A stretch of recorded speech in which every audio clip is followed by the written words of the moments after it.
What up, baby? I said the hip. All right, welcome everybody to episode 3 of the Trader's Edge.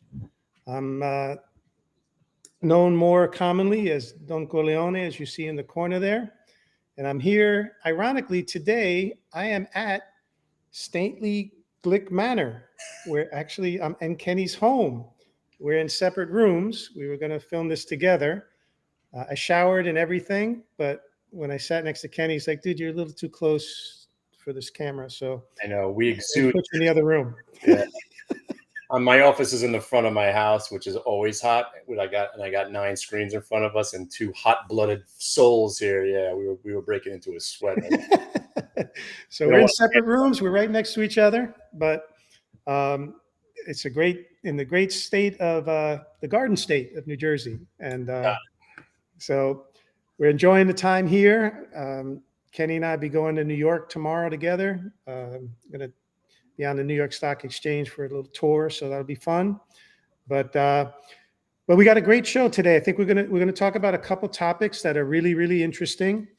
I will mention just up front, we got feedback from our, as Kenny calls them, our corporate overlords. We don't have a sponsor yet, so if you want to sponsor us, don't let that stop you. But we do have corporate overlords, and he did mention to me. He said, "Chris, dude, you're doing this show with Kenny Glick's like a star, man. He's like a superstar, and you're talking a lot." And I'm like, "Well, that's what I do. I'm Italian. I talk." He's like, "Well, you got to be more like think you're doing the show with Shaquille O'Neal, and you got to just throw him the alley oop and let him dunk." And I'm like, all right. So he said, pick a player that Shaq played with. And I said, okay. So I picked Brian Shaw, throwing out if you're any athlete, if you're fans of any of the Shaquille O'Neal era. And so Kenny and I decided I'll be Brian Shaw, he'll be Shaquille O'Neal, and we're going to be the Shawshank Redemption. Boom. I worked on that for 2 weeks. I hope that joke went over. But I will. With that said, I'm gonna turn this over to Kenny. We got a couple topics today that we want to discuss that we think are really, really timely, and I'm gonna turn it over to the superstar. I'm throwing the alley oop right now, and I'm throwing it up to Kenny, and we got a couple topics we're gonna discuss. So I'm gonna slam it down. But you know what? I just looked to my right at my keyboard, and my God, there are some stocks I want to talk about. We might not get to today. But yeah, I think what we're going to talk about today is important because there's also a reason I'm wearing a medieval weaponry around my neck. And it's not just because I'm in his house. No, I did. Well, again, I didn't know if you were a serial killer, so I came prepared. But it's a reminder that this market, and again, I affectionately call myself a perma bear. I'm more of a day trader because I'm bearish. I don't not like buying stocks, and I really enjoy up moves and short squeezes, but I like down markets and volatile markets because it lends to the skill set that I possess. Plus, I do like to swing trade and sometimes invest, and I'd rather do it after a correction or a crash, and you get a much better opportunity to buy stocks.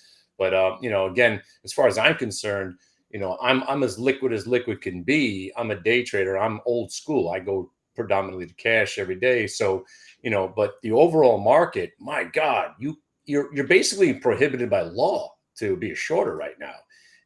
And one of my favorite sayings, and I mean this, shorting is short-lived, and you're going to die.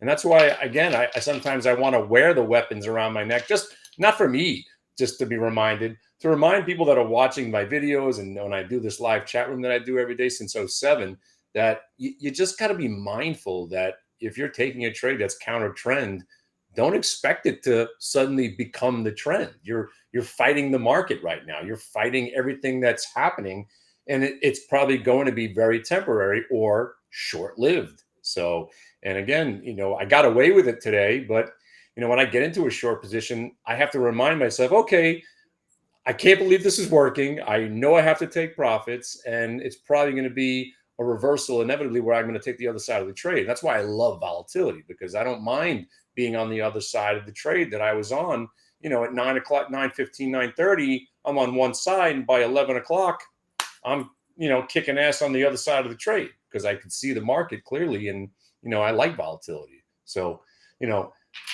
one ball, two ball, three balls, they're coming right at you right now if you try to be a shorter for any extended period of time. But that's what we want to talk about. We're going to talk about what we're seeing, what we think might happen, and whether or not the seasonality is ever going to kick in. So here we are. So Kenny, I think it's fair to say, right? We mentioned it before, and I think we got it. There's some things you'll hear us repeat over and over, and one of them is we don't know what the market's going to do, right? Anyone who says they know what the market's going to do is probably they're not telling you the truth. Right? Nobody knows. But what we can do is look at data. We could look at patterns. We could look at information, and we could make informed decisions based on that information. And that's what we want to do today. There are a couple, I think, pieces of data, some indicators we want to just bring up, and not to say the market is going to do anything or isn't, but it's something. If you're learning to trade, these are factors you want to become aware of, and they'll help you in your position size, in the way you look at, whether you're timing in and out, entry, exit, that type of thing. All of those factor in. So we don't want to be oblivious to the stuff that we're talking about today. Right, Kenny? Right on. Yeah. I mean, you want to go right to this fantastic chart you have, which shout out Charlie Bello. I didn't realize it was a Charlie Bello chart. Big fan of Charlie Bello. So yeah, I'll show it to you right here. Let me see if this thing pops up, and we'll put let's put it right on the bottom or the side. Let's go fancy. How about on the side? Bang! There you go. Look at that. We fancy now. Yeah, we getting there, bro. Yeah. So talk to us. Talk to me what we're looking at here. So we're looking. What we're looking at there are the lengths and magnitudes of bull and bear markets going back to, 1949. So obviously, as you can see, and I think Kenny's mentioned this in past episodes, right? The market is predisposed to go higher. And that makes sense, right? I mean, look at it. People are, there are so many millions of people each day that are putting money into a 401k, and that money gets put into the market, right? So it's predisposed to go higher. If companies continue to evolve, continue to be more profitable, the market over time goes higher. But there are also going to be periods where you're going to have downturns in the market, right? So what Kenny and I with this show, we are both in the markets consistently. We're in the markets every day. We're not, if your strategy is to buy, look for the great companies and hold them for 30 years, that's a strategy, and that strategy works well. Kenny and I do this for a living. So we look to make money while we do this. So we have to be aware of certain things that maybe you might not look at if you're just buying and holding for 30 years, right? So this chart here is a very interesting one because it shows, as you can see, there are clearly more lengthy and order of magnitude bigger bull markets than bear markets. Obviously, that's pretty clear through looking at the chart. But so the question that we ask, guys like Kenny and I ask is, okay, we know the market's predisposed to go higher, and when the market is moving higher and when it's ripping, we can take advantage of that. But one of the questions is, there's an industry saying, there's a saying, I don't want to say it's an industry, it comes from the industry, but it's a broad saying that you can't time the markets, right?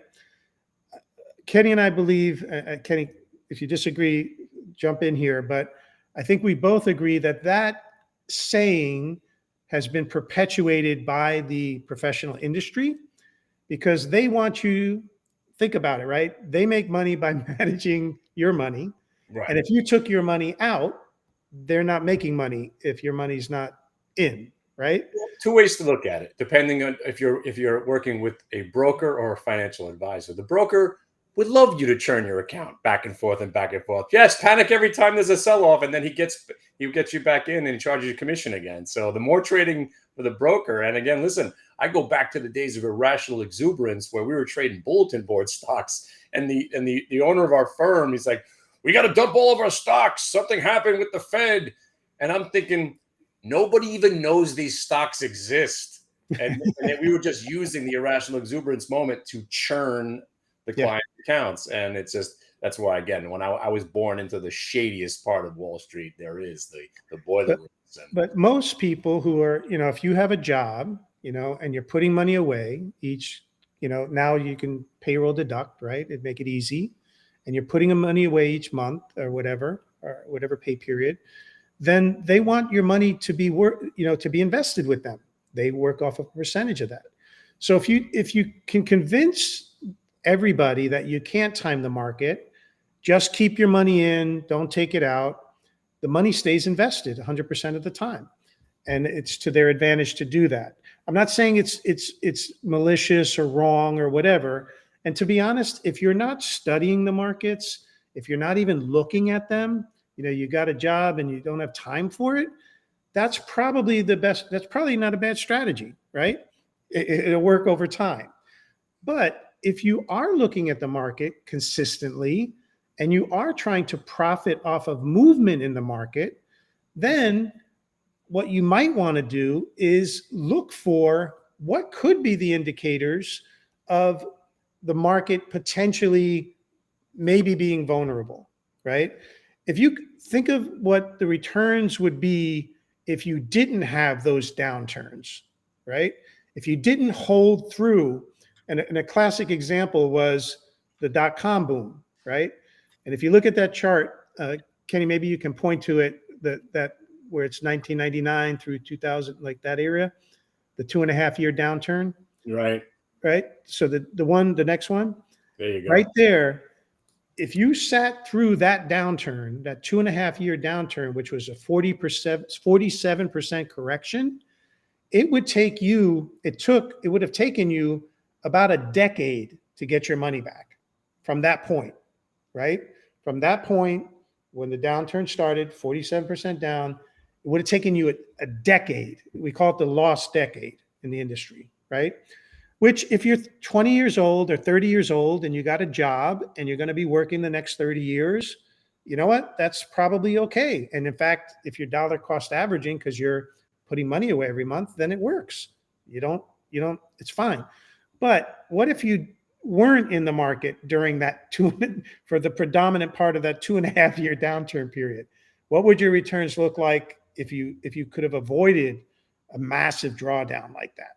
Right? Right. Those are the types of questions Kenny and I ask, right? So, in fact, I'm an older guy. I mentioned it before. I'm not going to sit through a lost decade. It's not going to happen, and I won't allow myself to do it. I'm older. I can't afford that to happen, right?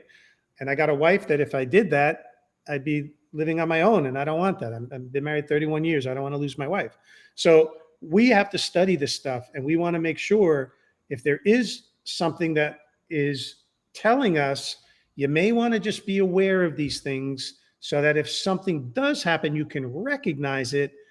That's what we do. And that's what Kenny and I are going to talk about today. Yeah, Okay? you mentioned last week just the sheer enormous move that we've had from April to where we are is a concern.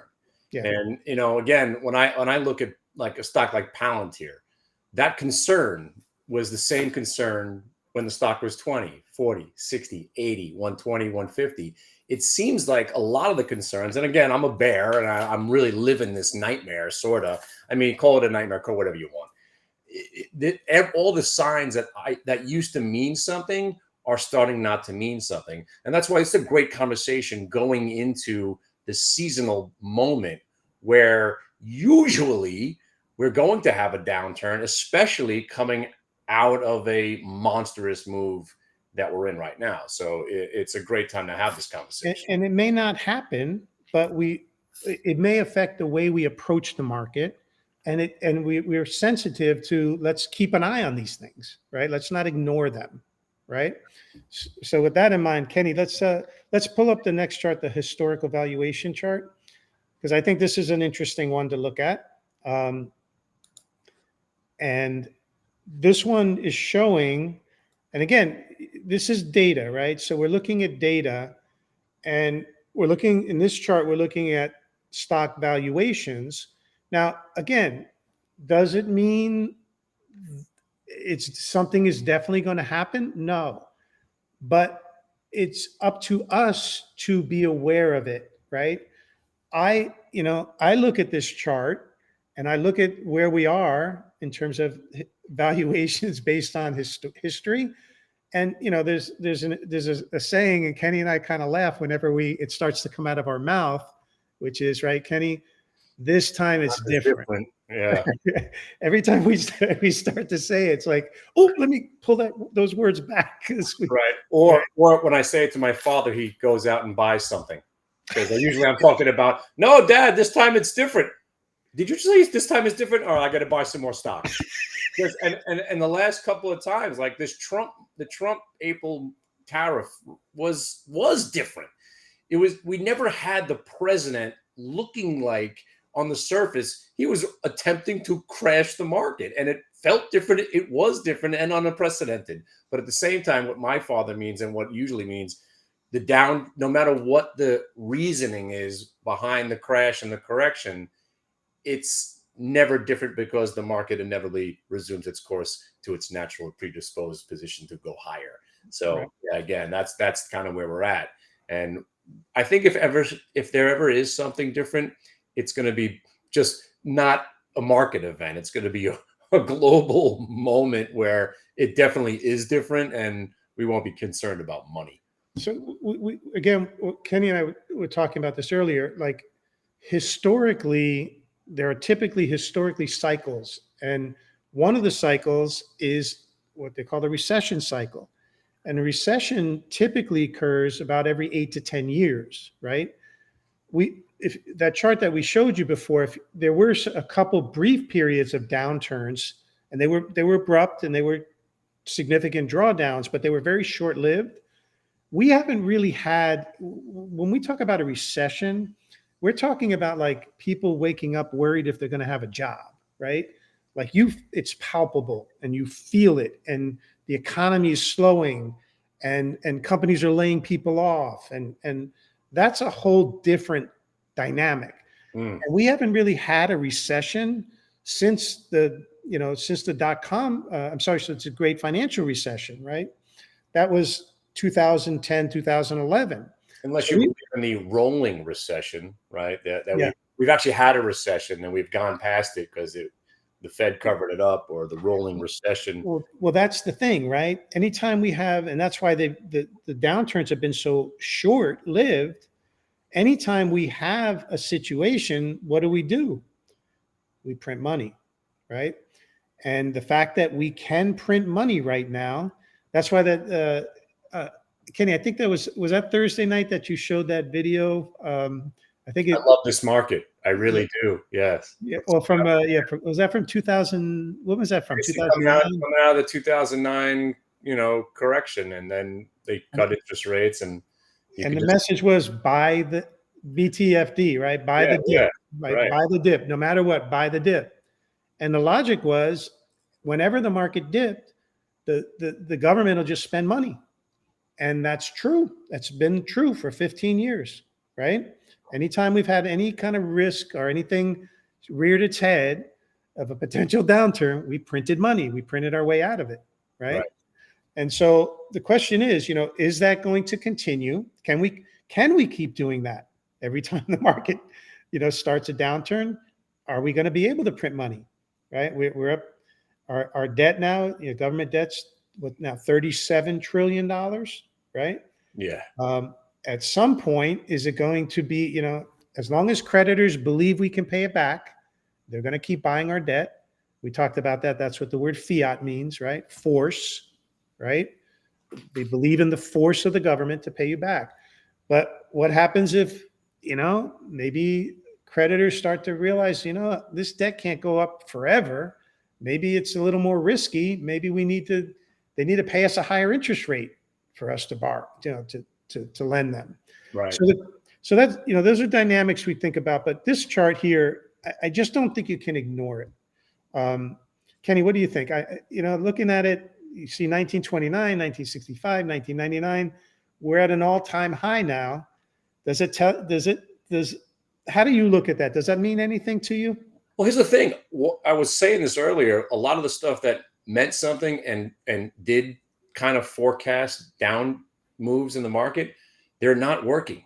As a bear, the dash for trash. This market has been dashing for trash for almost 18 months. Unprecedented moves. I'm talking like 50-cent stocks going to $50. When you would see that for a couple of weeks, that normally meant, all right, we're running out of steam on the good stocks. We're going to have a correction. It's never coming. The recession that they said was coming, and we were running out of wheat and diesel and every reason. But going back to valuations, I just look at that Palantir trade, right? If everybody wants in, it's hard to make a real valuation. It's kind of like artwork, where if everybody wants that painting, I don't care that somebody sold it for 600,000. Now it's worth $1 million 2 weeks later, and somebody's willing to pay it. Guess what? It's $1 million now. And if people still want something, there's no way to truly value stocks any longer. And again, as a rational thinker, as far as the market, coming from the days where 8% in a year on a stock was phenomenal, you're seeing it every day. You're seeing stocks doing 200-300% in a day, and that's becoming commonplace. So going back to the Palantir example, the same conversation that people were having when the stock was 40, oh my God, this is so overvalued. What is going on here? Same conversation was happening at 60, 80, 120, 150, 180, and all the way probably to 250 when this thing turns around and starts ripping people's heads off again. So the idea of the valuation, and it's hard. And again, that's where my bearishness comes in.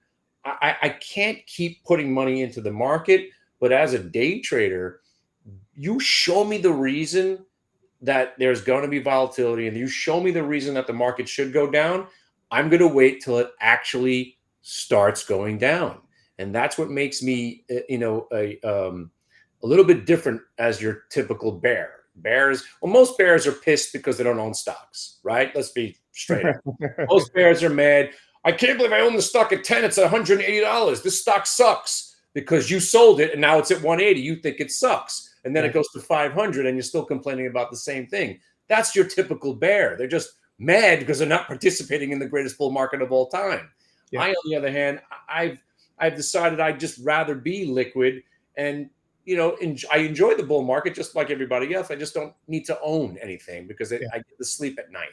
But the valuations conversation, it's so hard to have because what we did use as the valuation parameters and all that stuff, it seems like it's starting to lessen and lessen and lessen, just like recessions are less, or when we do have downdrafts or downdraw, the market recovers faster and faster. There has to be a recession, right? It's an economic cycle, but it seems like it's illegal now to even have a recession. So, I don't know what's going to happen to make it happen. That's why it's boom and bust. Like you were talking about boom and bust traders. I think we're just going to run, correct and crash, and run. And whether a recession comes, I think the market's just going to be disconnected from it anyway, because it kind of is. And again, when I learned about trading, I remember they called it saber rattling. When countries were battling with each other and it would cause global strife, and that used to translate into some market, gyrations and some volatility. Nobody cares anymore. Yeah. When Israel and Iran were shooting rockets back and forth at each other, that would have caused a major, major crash back in the day. And we didn't even go down the next day. Yeah. That was when I was like, okay, we officially don't care about anything. So we're going to have this conversation about whether or not is interest rates moments going to mean anything. So here's one question, right? This data point: do valuations mean anything? And maybe the argument can be made that they don't matter anymore. There's an argument that's one side of the argument. I'm not I'm not fully in that camp. I don't want to be in that camp. Right.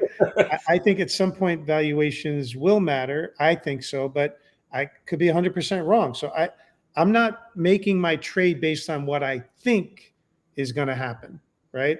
I'm trading based on what the market is doing. And again, the purpose of this episode, to be honest, is to make you aware of things so that you can make educated and informed decisions about the way you're trading, right? And that, the other piece of that is one, the overall framework. And then the other part will be how you execute your system, right? And maybe we'll get, if we have time, we'll touch on that again, because we mentioned the trader's edge, why we have the show. We're always going to focus and talk to you about, you got to have a system and you got to follow that system, right?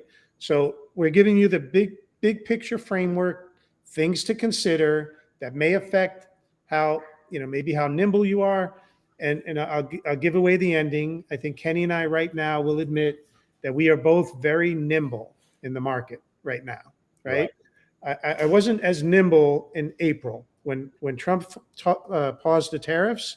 I had a conviction that I could stay in stocks, and I felt it was predisposed to go higher.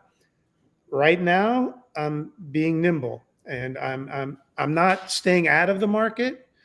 I made a trade today. I was telling Kenny I bought a stock pre-market. It went up based on a catalyst. I took a profit. Uh, um, a third of the trade, I took a profit on it, which is my system, right? And that's what I'm doing. I want to consistently make money over time, right? So with the next piece, and that's what Kenny was alluding to, another dynamic we have is a question, you know, a lot of reason people have been buying is this idea that the Fed is going to cut rates, right? We know Friday, right, Kenny? The after the Jackson Hole speech, Yeah. Fed kind of suggested we're open to cutting rates. They didn't say they were. They said we're open to it, and the market ripped, Right. right? Which So people again, are buying this idea, yeah, right? I was hoping for a counterintuitive moment because the last time didn't work either. And what I mean is that when they started to raise interest rates and they were doing it, at what was an alarmingly fast rate, they were raising and raising and raising. Everybody said the market was going to have a terrible time, if not crash, because now the baby boomers and everybody and people like me who just want safety where their money's at. Now we've got an alternative finally. Because remember, we were calling the market Tina. There is no alternative. You were getting 0% everywhere. You had to buy stocks. So the idea was they were going to raise interest rates, finally give everybody an alternative to get your 3.5 to 5% risk free. And how did that work out? Another monster bull market that never ended. And so now the ironic moment would be they finally cut interest rates. I'm going to think we're going down. And again, I'm not going to play it. I'm not getting ahead of that trade because, again, as a bear that's been steamrolled and run over and left for dead on the side of the road too many times, I'm not getting in the way. So what we're going to talk about in a while is what we're going to look for and how we're going to prepare for it. But I just want to pivot 1 second. While we're having this conversation, I'm an active trader and we're all active traders here. I just want to show you a chart. Just look at this monster going on. And this is what I love about what we do here. Here we're talking about we're talking about valuations, right? And this is a stock I own. I don't want to talk my book, but I just noticed it was ripping, into the aftermarket. And I just noticed it. It's a $2 stock. And again, it came out, and if guys know about it, this is RR. It's a robotic stock.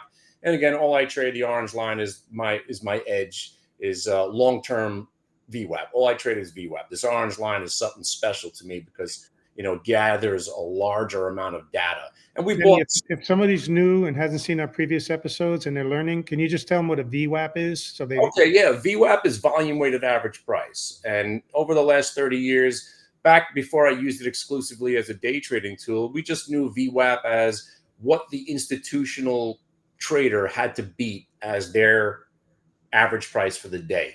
And as algorithms and high frequency trading and fractions went to decimals have taken over this market, people are now programming their market moves around VWAP. And what we just use is we follow the VWAP to give us an indication of strength of the market and where the ebb and flow is. So this is this is why I'm the most bullish bear in the world.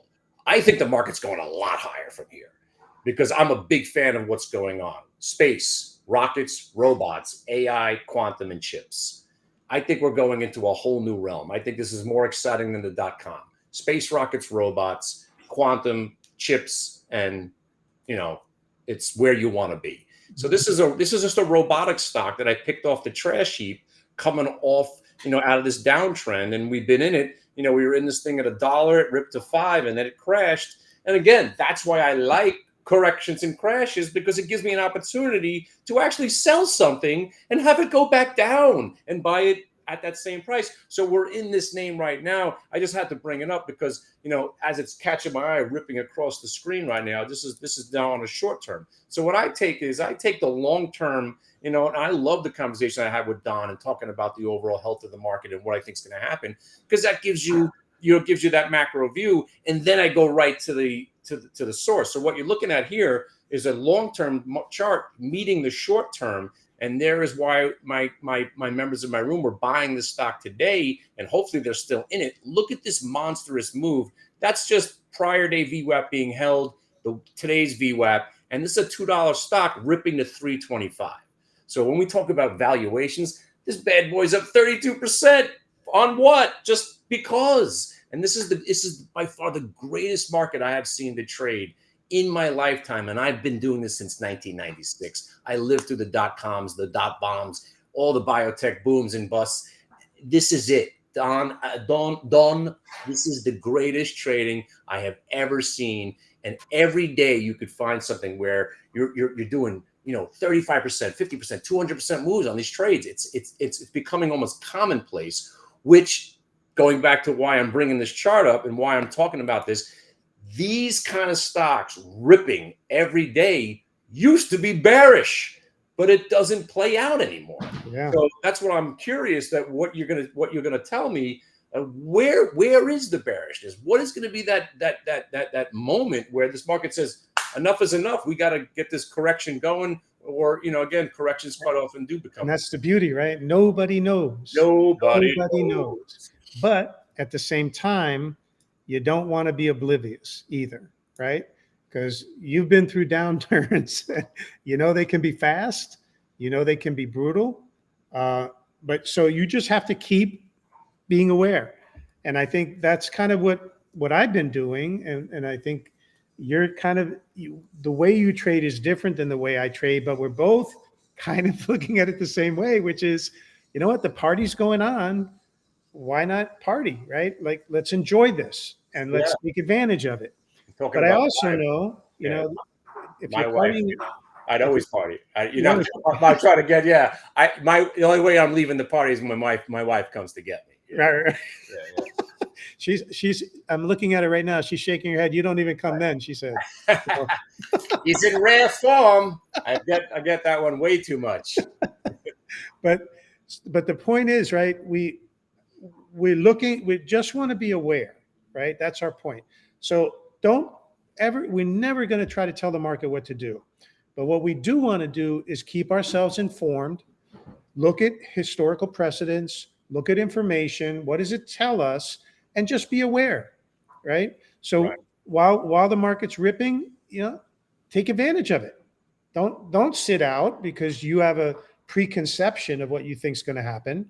I mentioned in the last episode, I cleared a lot of my portfolio because I felt there was risk. And you know what? After I did, a bunch of stocks pulled back, and a couple of them I bought back when they were lower. Right? The one I bought today is one I sold. I was able to buy it back. Like Kenny said, I was able to buy it back at a lower price. Yeah. So as long as the market's telling you it wants to go higher, then go with the trend, right? At the same time, keep an eye out, because there are some things that you should be aware of. And maybe if more things happen, I can think of a few reasons the markets could sell off, but I'm not trying to predict it, but I'm aware of it. And if it does, I have a plan. Like, that's the point. If you start seeing movement, if you start seeing things begin to manifest, have a plan for that based on your trading style and your trading strategy, right? So here was the question, right? Markets ripped on Friday. The idea being, the Fed's going to cut rates, right? Everybody, retail says buy, right? If all of retail says buy, that's your first thing. You might just make sure that's not off, right? Because remember Jesse Livermore's quote, the stock market is never obvious. It's designed to fool most of the people most of the time, right? So if the vast majority of people are all saying the same thing, just be aware that there's always a possibility that may not be correct. So Yeah. what we're looking at is, okay, the Fed's going to cut rates. What does history tell us? Does the market rip higher when the Fed cuts rates? This chart tells us not always, right? We don't know if it will or not. Like Kenny said, it could keep going, could keep exploding higher. We don't know. But this chart tells us we have some historical examples of when the Fed cut rates, the market actually pulled back, right? And why is that? Like conventionally, historically, why did that happen? Because usually the Fed is cutting rates for a reason. Why does the Fed typically cut rates? Typically, they cut rates because the economy's slowing, unemployment's creeping up, and they want to stimulate the economy. That's the purpose of monetary policy, right? Slowing economy, you cut rates to stimulate the economy. So, but when they cut rates, that doesn't have an immediate effect. Like the day they cut rates, it's not like the economy stimulates, right? Right. It has to circulate through the economy. And, people tell us, professionals will tell us, uh, average, rate cuts typically take 12 to 18 months to work their way all the way through the economy. So you might have a period, if the economy really is slowing, you might have a period where that slowdown occurs before the interest rate cuts take effect. And these are a couple of historical examples of when that happened, right? The red, obviously, that's where the first rate cut, right? So you have a pause where the Fed stays at the same rate, and then you have the first rate cut of a cycle.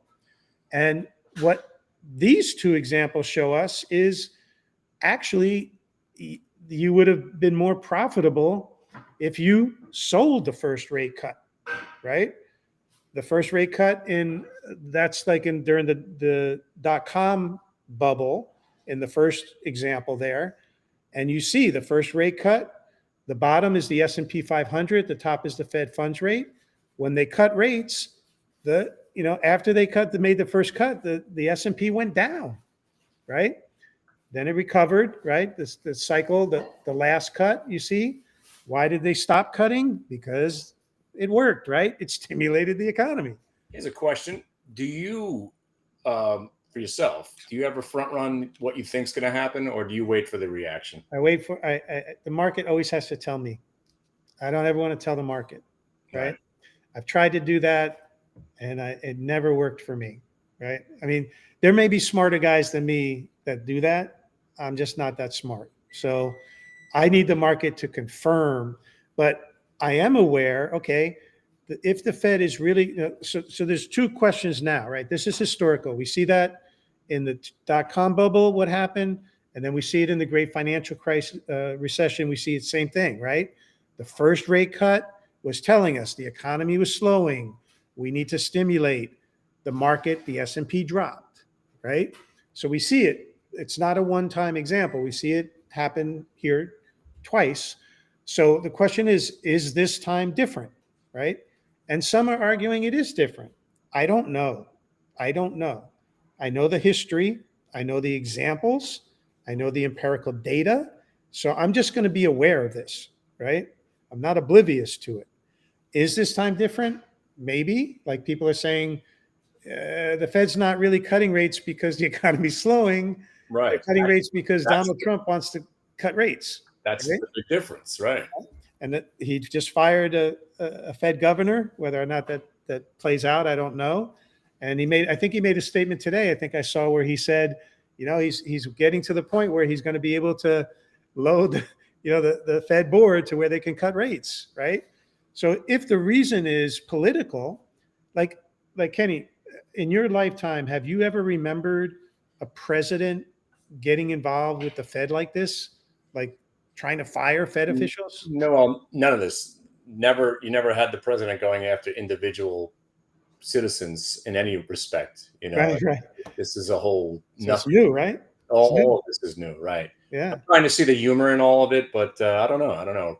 Yeah. It's tough, right? It's I'm tough. saying I'm not a, I'm a wacky kind of guy, but for some reason, I don't know. I have this rationality about me where it's a bizarre time to be alive. It's a bizarre time for a lot of things, especially the market. But the one thing about the market, like I said, is it does remain kind of disconnected from the reality that you think is going to make the market do whatever you think it's going to do, Right. and especially economic wars and that stuff where I used to be on tilt about that doesn't play out at all. Yeah. So I don't. We didn't even get to the conversation, but what are those signs? Like, what are you looking for? More. Do you have something else that you look at specifically other than your valuations, other than the fact that we've had this monster move, other than that seasonality?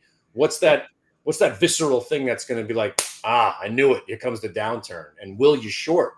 I know you're more of a long bias trader. yeah. I'm long bias, so I don't.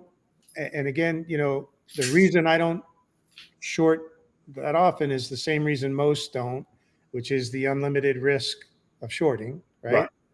right? In But theory, in stop. theory, in Stop. theory, right, in theory, but if Right. it's somebody like you, a day trader, you're always putting mechanisms in place so that you don't have infinite loss, right? Right. Right. But the average person who just shorts something and hopes it goes down and might hold it through whatever, right? We talked about somebody earlier today that made a call was saying to buy something at 350, and then they finally capitulated when the stock was $25, right? That's not having a mechanism in place, right? Yeah. So you're different, right? And that's what we hope people are going to get to, right? You should never have a situation where you buy a stock at 350 and you're still holding it at 25, right? If you're doing that, then we got to stop the show, and what we're saying is not helping you, right? You have to have mechanisms in place to prevent drawdowns like that, right? So, yes, but we're active traders, right? We're in the markets every day. You and I are sitting in front of our computer the entire day. We don't, we're talking to a broad audience. We don't know what their trading styles are, what they're doing, right? Some people may, work a regular job and they're just trying to position themselves for the Sure. longer term, right? So, and that's kind of who I'm speaking to here, to be honest. I'm not talking to the day trader, right? For me, I'm I'm I'm not shorting the market because the trend isn't in my favor, right? But what I am doing is the fact that I'm seeing these things that normally are red flags, they may not be, right? Like you said, this may be different. It's maybe a completely different scenario. I don't know. For me, I'm 60, and what I've learned is, patterns in history. People say history repeats itself. I find it doesn't exactly repeat, but it'll rhyme, right? Very good. And so for me, what this is telling me is I'm not going to look at buying a stock now to hold it long term.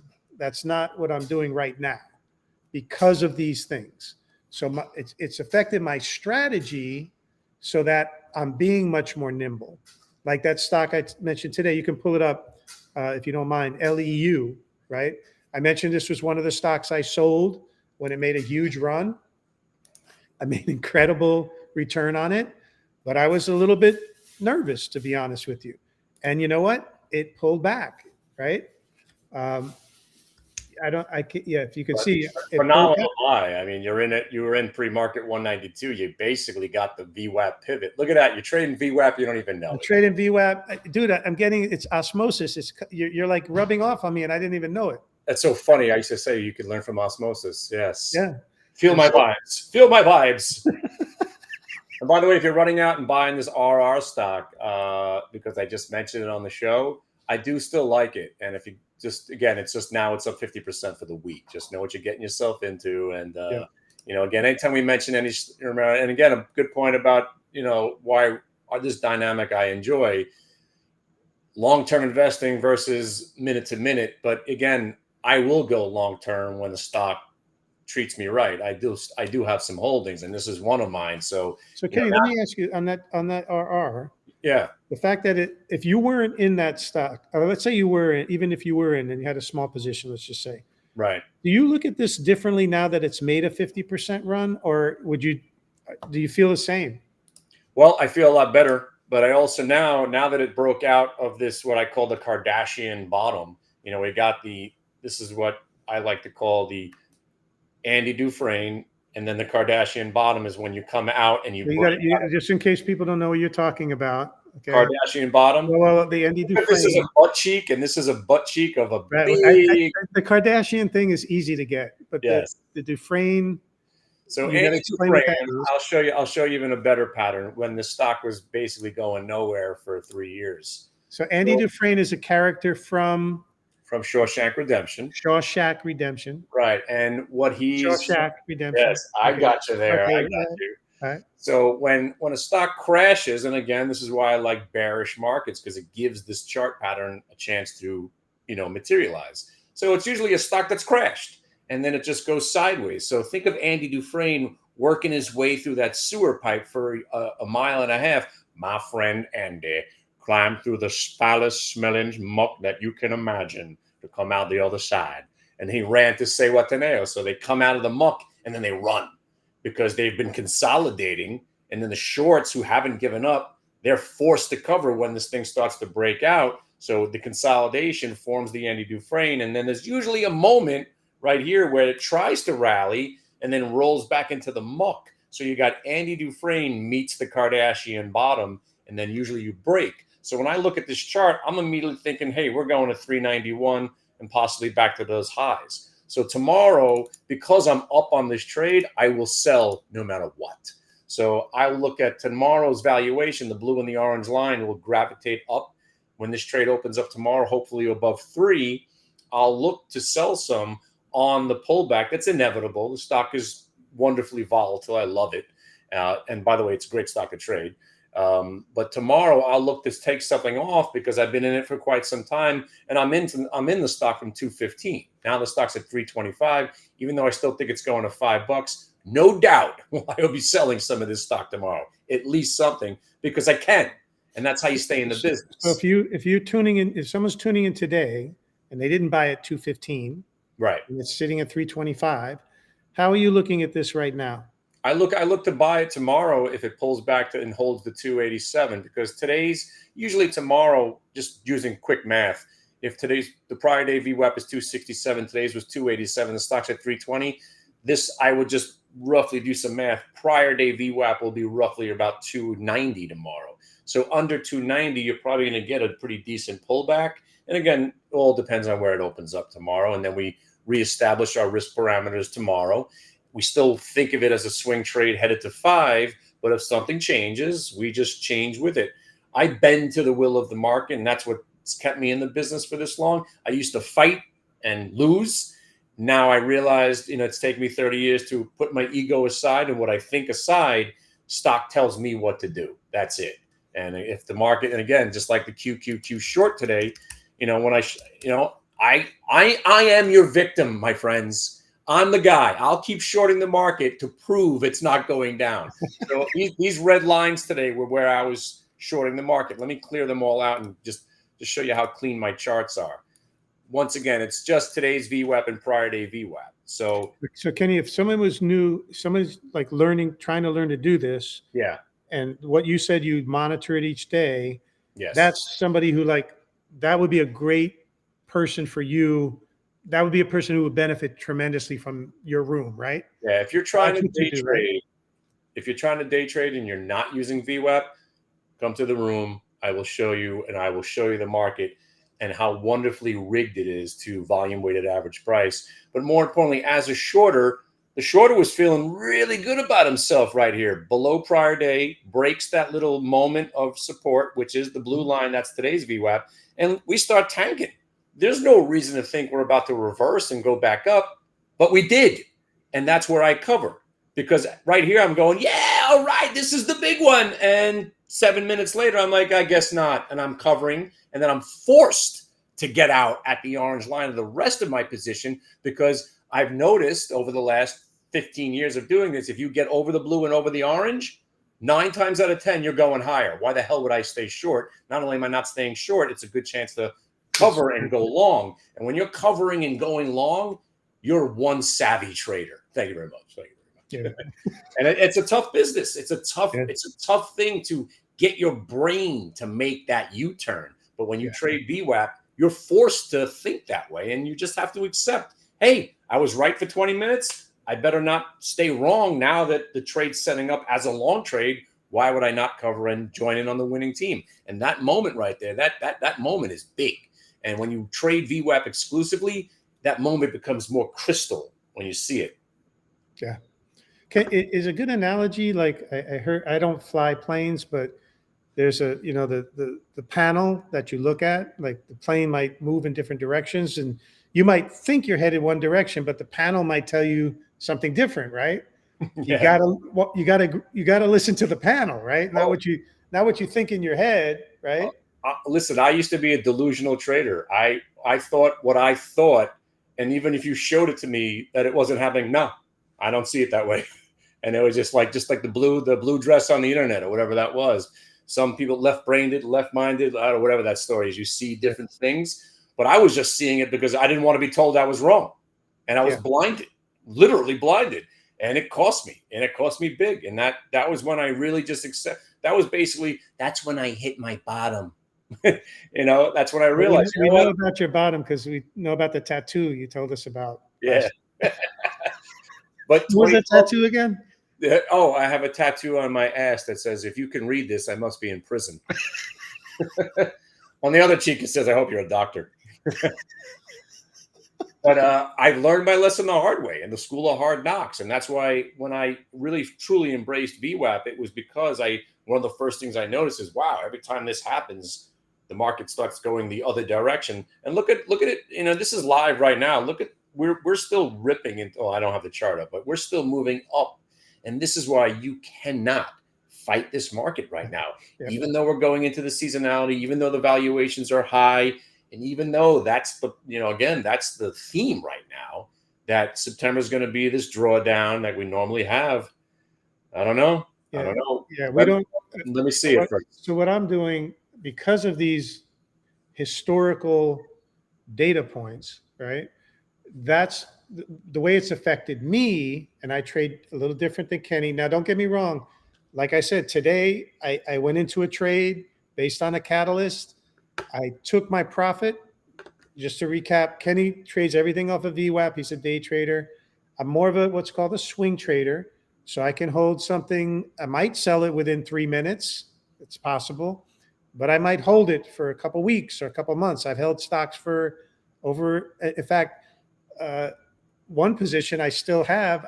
I entered the position. I started building it in July of 2023 as an inflection opportunity, and that's in the uranium space, right? So, but what I'm doing in my trading account is, again, my three pillars are: one, to evaluate the risk, right? Dimensionalize risk, look for my edge, which we've been talked about in the previous episodes. Feel free to watch them. What's your edge? So that's my first pillar. My second pillar is, on every trade, I try to systematically take profits. And that's for two reasons. One is financial, but the other reason for me is psychological. When I take profit and I'm making money on a trade, it and I know I can make money on trades, it eliminates me from being fearful to enter trades in the future. So there's a psychological reason along with a financial reason, right? And then my third pillar is what Kenny was showing you. When his trade went a different direction, everything looked like it was going to work a certain way, but it won't always do that. You got to have a mechanism in place so that your losses don't become catastrophic. So you got to cut losses at a manageable place. So those are my three pillars, right? So what I'm doing now, based on, and we're gonna just close here in a minute. And I think this topic was a great topic because we're talking about specific things within trades, but we're also talking about framework to help us, like, how are we approaching the market overall? So for me, the big difference is I've shifted from being a little bit less aggressive than I was um, in April, and I'm being much more nimble because there's a lot, the market's run, it's had a massive run. We're seeing valuations stretched at levels that are historic, but that doesn't mean the market's going to pull back, Right. right? But it is telling me we're in a different place than we were in April, right? So I'm much more nimble now. When I've entered trade, I'm even quicker to take profits right now to make sure I don't get hurt if things turn quickly, Right. right? Yeah. So Kenny's in and out within, in a day, so he doesn't have to worry about carrying stocks. For me, I have to keep that as a consideration, right? So I'm being more conservative, I'm booking profits quicker. That's how it affects somebody like me. Okay. Right. Yeah. And the ironic nature of today was it was kind of a slow day. It was a bullish day. I just realized all I had on was shorts. Every trade I had on was a short. Excluding the RR, I've been in the stock. That's one of my swing trades. And again, the reason I'm swinging it is it's cooperating and it's on an uptrend. So here, I'll just briefly. I just love showing charts, and this is what I do all day. Let me show you that chart again. So even though this market has been rip roaring, and the one QQQ short wasn't a loss. I just had to get out quickly before it turned into a loss. But my trades were this OPEN. Everyone's trading open, right? To me, it's a pump and dump, right? And it was a great trade on the upside. You see it, the blue line to the orange line. But again, the way I trade is what goes up, especially these pump and dumps. I just wait them out. But if you see them getting up to a prior day VWAP, overshoots it, and then comes right back in, aha, maybe there are some sellers up there. And then it starts to roll. So, again, and I'm going to get to a bigger point on the markets, I'll short when the stock starts to go down. I'm not going to try to get in its way while it's ripping.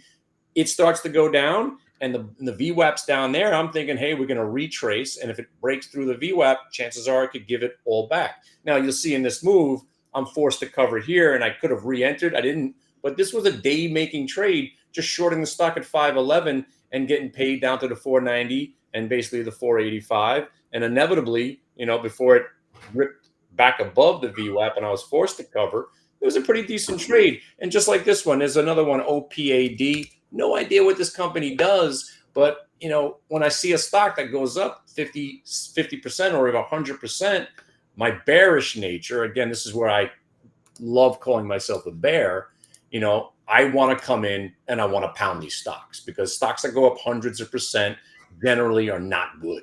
That sounds weird. What are you talking about? The stock just tripled. Stocks that triple in 2 days are susceptible for 50% retracements. Yeah. So I just wait my turn. So again, I missed the first move. I missed that move. But then when it broke back under the VWAP, again, back to that edge, I could short the stock here at $4.14 with a 20-cent risk. So even though I'm short and the nature of being a short is unlimited risk, I know the VWAP, again, stocks that break back over the VWAP, you just don't want to be short. But if they're rolling through VWAP, I'm a shorter here on the roll. And if it breaks back over the VWAP, I own it. I get out, take my small loss. But when I have prior day VWAP telling me that's where it should go, here's where I identify my risk. I'm risking 20 cents to possibly make about 80 cents on a $3 stock. That's pretty good. And we did it. And we got there. And that's where we covered blue line or orange line. It does seem so easy. It's not. But when you use only this for an extended period of time, it becomes easier. We'll never say trading is easy, but what I just described is what I'm waiting for. Give me a market that pulls back and actually stays down. And, so far, every time we've gone down, we rip up, we go down, we rip up. And then usually the move up or the move down is met with an equal and greater move to the upside, otherwise known as a bull market. So it's virtually impossible to stay short, but underneath you're seeing lots of short opportunities. It's just not translating into the overall market like it normally does. Yeah. That's what's confounding me a little bit. But again, I'll just keep my bearishness to myself.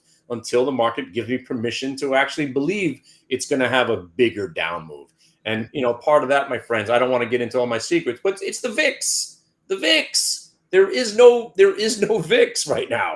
We are just so complacent, which used to be bearish, but the VIX. This is the VIX futures. I mean, we had we had the weird yen carry moment, Trump tariffs, and we're right back to dead VIX. So Yeah. until the VIX pops up and we actually sees the market going down and breaking prior lows, I got to remain bullish. Yeah. That's the, I think the big lesson of this episode is, again, keeping things in context, right?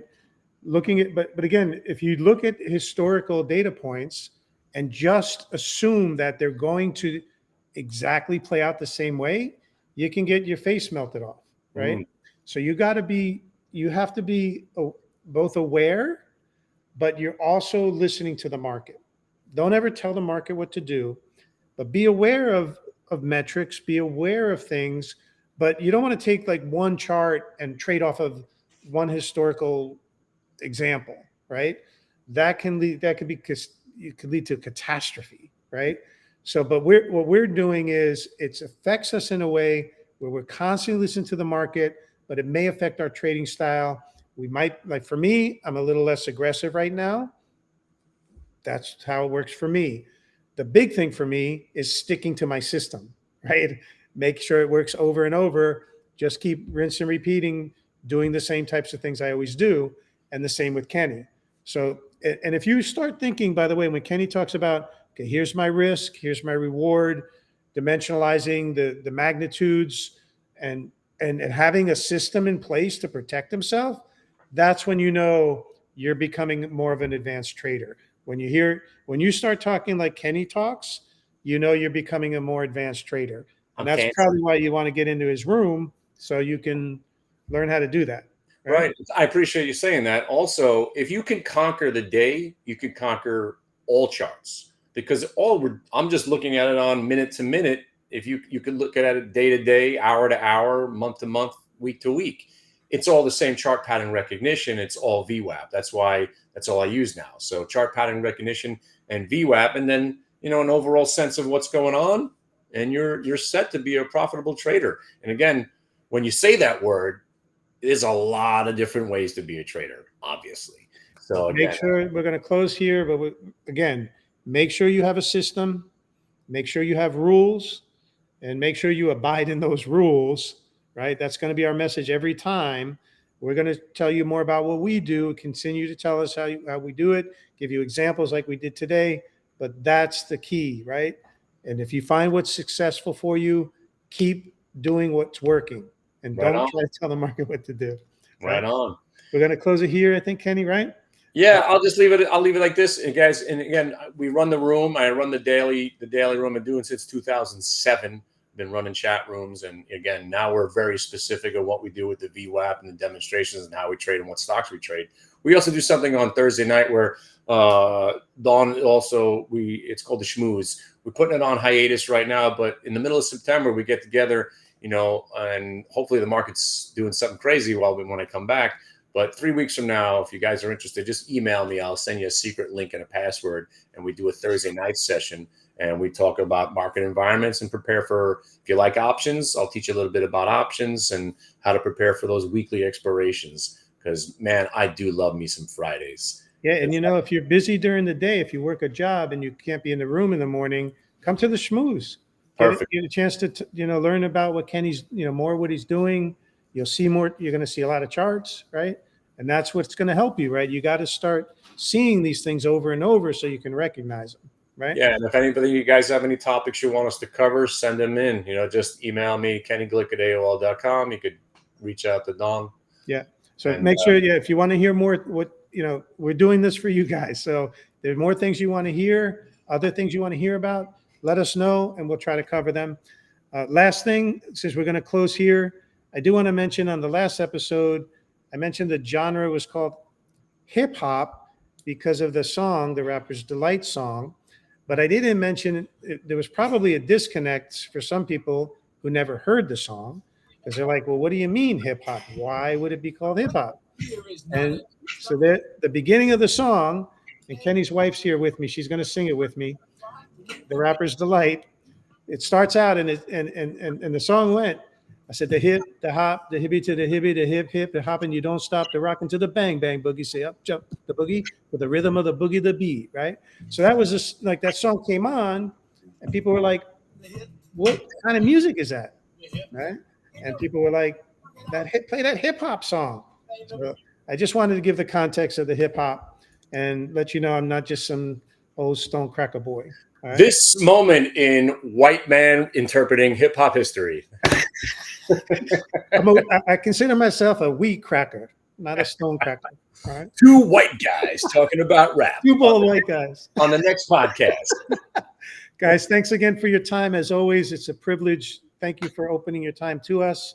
Yes. Hope you get something out of this. And we'll be back with you in a week or so. And we'll have another topic for you. All right. All right. Farewell. Be good. Be safe out there. There's the bald heads for you guys. Later. Bye-bye. Peace. Play us out. Nice. No.